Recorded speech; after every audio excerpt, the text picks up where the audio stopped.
Look, I'm tolerant. I'm the Mahatma friggin' Gandhi of tolerance. I don't mind what you do, what you believe, how you dress, or who you bang. To paraphrase Salt and Pepper, if you want to take a guy home with you tonight, it's none of my business. If you want to be a freak and sell it on the weekend, it's none of my business. I just don't care. I don't mind who you worship. I don't mind where you do it. I don't care if you think Christ is a Messiah. I don't care if you think Christ is the Antichrist. I don't care if you think you're the Messiah. I don't mind if you put on an orange robe, shave your head, and join a friggin' suicide cult. Care factor, 0.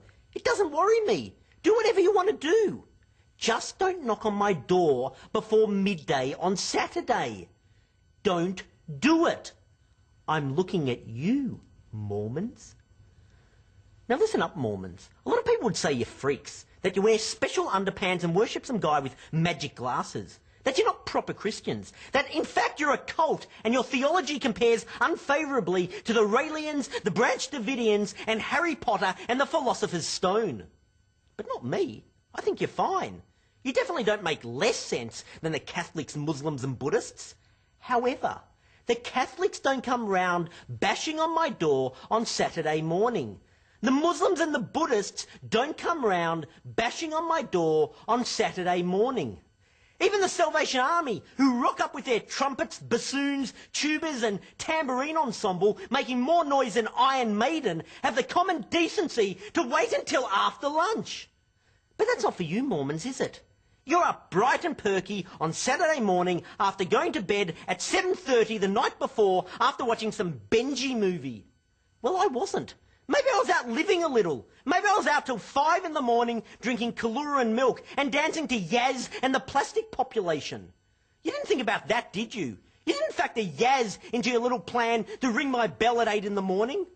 I don't remember that bit in the New Testament where Jesus says unto his flock, go around and annoy the shit out of people by bashing on their door. I must have overlooked Deuteronomy 13:11. Blessed is the man who goes around banging on people's door at all hours of the morning, for he truly is Jesus' little friend. Listen, Mormons, I fair dinkum have put up with your crap long enough.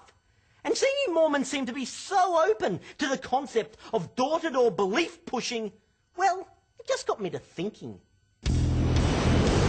I've come to Salt Lake City, Utah, the world capital of Mormonism, the spiritual home of LDS, or the Church of Jesus Christ of Latter-day Saints. I've got my pamphlets. I've got my copy of Origins of Species. I've got my atheist badge. Let's do some good. As religious door knockers always travel in twos, I thought I'd drag along my director, Craig Melville. Hello, could I take a moment of your time? I'm John and this is Craig, and we'd like to take a moment of your time to talk to you about atheism. Would you be interested in that? Actually, no, probably not. To talk to you about atheism and the way it can change your life? No, thanks though. Basically, what us atheists believe, that the Bible isn't really true and that it's all just stories. I'm a bishop. Oh, really? In the LDS Church. The LDS Church. Well, have you ever considered atheism? We believe that the Bible is just made up and it didn't really happen. Okay, then beat it. We follow the teachings of a man named Charles Darwin, who's an evolutionary biologist, and he brought an amazing message to the world. For example, did you know your relatives were monkeys?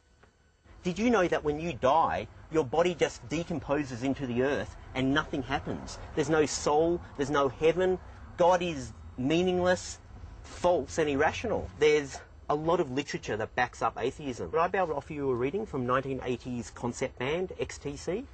Dear God, you're always letting us humans down.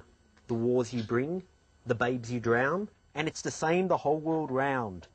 Dear God, I don't believe in you. But just imagine if you're wasting your entire life going to church and it all adds up to nothing. Oh. You actually believe that, huh? I do believe that.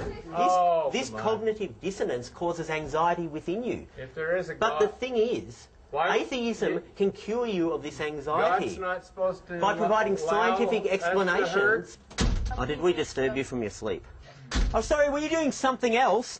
Sorry, were you enjoying your own private time and it was really intrusive for someone to come bashing on your door and push their beliefs on you? Did you understand what I said? This is inappropriate. Take us off your list.